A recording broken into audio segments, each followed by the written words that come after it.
తీసుకునే బిడ్డలుగా ఈ లోకంలో బతుకు మార్చుకోవాలి. ఎవరు తెలుస్తుంది?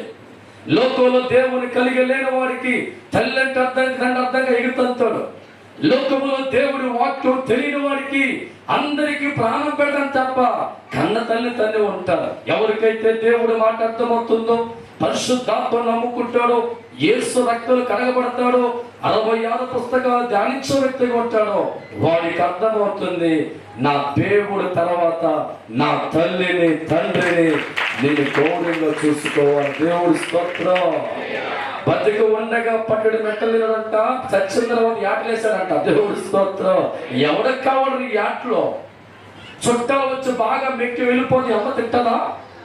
మీ నాన్న తింటాడా? బతికి ఉండగా వండించుకుని బిడ్డగా మారాలి. వాడు జన్మ ఎప్పుడు తెచ్చుకుంటావు? చచ్చా తెచ్చుకుంటావా? బతికి ఉండగా నువ్వు పేదవాడైనా నువ్వు తిన్నది నీ తల్లి పెట్టు, నీ తండ్రికి పెట్టు.